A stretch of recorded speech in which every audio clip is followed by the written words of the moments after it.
My name is Robert Brown, and this is my workshop where I, with two other people, restore and make replicas of Viennese pianos from the period of 1780 to about 1830. Musically speaking, this is the time of the Viennese classic period for the composers Mozart, Haydn, Beethoven and Schubert. And this instrument is an example of a Viennese piano built around 1790 to 1800. Exactly, it's not dated. It is, I believe it is built by a relatively unknown builder called Franz Baumbach. I've seen a very similar instrument like this in France. And this instrument we didn't in fact restore. I think it would be more correct to say we rebuilt. Because when I bought it, it was a complete ruin. The soundboard, for example, was in at least a dozen pieces. And we really had to reconstruct this instrument using, of course, as much of the original material as we could. But a lot of the original material we weren't able to use. That is all the exterior. That is these things, everything, in fact, almost you see is new except the rest plank, the keyboard and the soundboard. This is all original. And what my idea was to restore this to perfect playing condition. And I feel reasonably satisfied at the moment with the results. I've got the sound of an old instrument, and the way I characterize the sound of an old instrument in respect to my replicas is you can attain a round sound which has a definition and a center and fills a room without being loud. And I find that is what's very special about the historical instruments, and that what makes them so worthwhile restoring, or in this case, reconstructing. I feel very, very satisfied with this instrument. I mean, it was really a complete ruin when it came, and I could identify it quite clearly as a Viennese piano of the last decade of the 18th century. But it wasn't one of the well-known builders. I could see that too, but I thought the proportions and the instrument spoke to me. It was a completely intuitive thing, and which is the reason why I bought it, and it's the reason why I bought other pianos, simply because they speak to me, and I can't really tell you why, but it is one of those sort of, I think one calls a Bauchreaktion, or it's just an intuitive feeling. This instrument is what I want to work on. We work on an instrument over a year often, and you develop naturally obviously a very close relationship to the instrument you're building, where an instrument we restored, I think we spent 2,000 hours making this instrument, and when you think there are about 160 hours for one person, it's a lot of time we've spent on this instrument, and obviously you have a very close relationship to the instrument by the time it is finished. There are specialists like me more or less all over the world, but very thinly scattered, and I am the only workshop in Austria where instruments are not only restored but made. We make replicas of these pianos. There are several other workshops, good workshops, of people restoring the instruments, but we're the only people up till now who make replicas. And we have developed 3 or 4 models over the last few years, which we now feel we've got to a very good standard. But it is definitely a niche, and you can see in the Musikhochschule for every 10 modern piano teachers, there's maybe one, or even maybe only one part-time teacher of fortepiano, and the number of students, which is continually growing. There are, on the Mozarteum in Salzburg, there are an increasing number of students who become interested in historical pianos, often modern pianists, who hear and want to then take on fortepiano, which as a second subject, and eventually also as a master's. And this is a very encouraging development for me to see that the more and more young people are becoming interested in this historical performance practice, and the original instruments, of course. So my name is Florian Biersack. I'm harpsichordist actually, but today I'm sitting in front of a fortepiano. And I'm I don't like the word, but I am specialized on early music since my childhood. I never played a Steinway or Bösendorf. I really started my musical education on a clavichord actually, and then I played. I was lucky enough to have a harpsichord teacher when I was 8 years old, because I was born in Salzburg, and of course you want to play also Mozart, and first I played some Mozart variations on the harpsichord, which was fun. I was happy with it, but then of course you get asked to play it also on a fortepiano, and therefore I started to play the fortepiano, not because of the fortepiano, but because of the music I wanted to play, and then I somehow was thrown into Haydn sonatas and Beethoven sonatas, and today we are used to have to choose between Steinway and Steinway and Steinway and maybe Fazioli and maybe Bösendorfer. But in Beethoven's time there was such variety of instruments, and each street in Vienna, if you go from one fortepiano shop to the next around 1800, everybody will make another type of instrument. It will sound totally different at the same time. The fortepiano from the Mozart time teaches us, it leads us a little bit into the right direction. You can't play andante too slow on it, because you can't play singing when the notes are too short to play too slow, for example. So it shows us what's possible, what's not possible. But this discussion is old. It's not. You should not think that in Mozart's time everybody knew how to play menuetto or andante or largo or allegro. The discussion is as old as these tempo indications with words are. Maybe before in Renaissance music, when there was a tactus, it was a little bit clearer to the musicians how fast we had to play.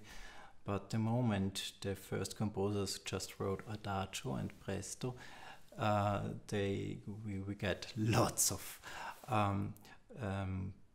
interpretations. If you are sitting in front of a clavichord, which is really super soft, but if you're sitting there after 10 minutes, you wouldn't know. It would feel like a Steinway, and it's the same effect on the fortepiano. The first moment you hear it in a concert, you think, "Oh God, it's so soft," and after 5 minutes, everything is fine. So this effect, I think that you can ignore this, but of course the dynamic range you have on a Steinway is much bigger than on the fortepiano. But that's something, for example, where I would think, oh, that's fine, actually, that I would like to have this big range of dynamics. So that's really a limitation. But I would not. But when I'm sitting on the Steinway, I feel super limited on it, because there are so many things, all these register effects, and also this nice pedaling effect, and so you don't have on a Steinway. But the moment the colics are coming in, also on historic instruments, you have always this problem of balance. And so to choose the right instrument is I mean, it's not the main thing, it's just one of the decisions you have to do. It's important to say that it's not just about the instrument, it's more about your approach to music. It's lots of things beyond just the instrument. That's clear enough, and you can play more authentic on a Steinway if you want, and you can play absolutely inappropriate on a historical instrument. So this trio by Haydn, of course it belongs to the trios, this big group of trios. We also have for violin and cello, and of course you can also play this piece with violin. But there are 3 pieces which are specially made so that the flute can play it. And it's a big group of music which actually is not. We tend always to say that's chamber music and that's solo repertoire for fortepiano, but Haydn didn't think like that. For Haydn, the piano trios, like we say now, he would say a piece for harpsichord or fortepiano with accompaniment of others, belongs to the solo repertoire for piano, harpsichord, whatever, keyboard instrument. What's so interesting is the role of the cello, because it's totally different to Mozart and also different to a Schubert trio also, because the cello is not it doesn't use it as a solo instrument, but actually as the main bass instrument, like the contrabass in the symphony, and that's very different to Mozart, and of course to the development of trio. There's no other composer after in the time after Haydn who is using the cello like this. And it's funny because when you hear it, maybe you might think that you could also play it without the cello, but if you then have a rehearsal and the cello is coming late or whatever, and you try it just with the flute, you will see it's super empty. The piece doesn't work at all. So it's not ad libitum, absolutely not. The Beethoven piece, which I played the first time in my life, this Bonnie Laddie, which is a Scotch song, which Beethoven made arrangement and variations on it, actually for piano. And then the editor asked him to publish the piece with the accompaniment for a flute.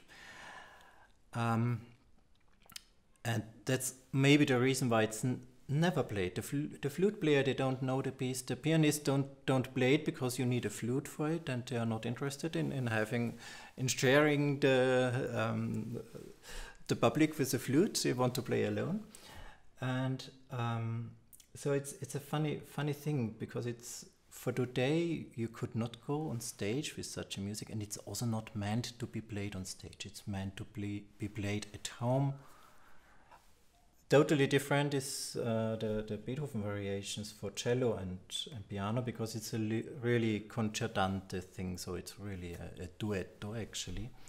And here you can also see the different way how Haydn worked in a trio with the cello, and how Beethoven's attitude to the cello as a solo instrument is totally different.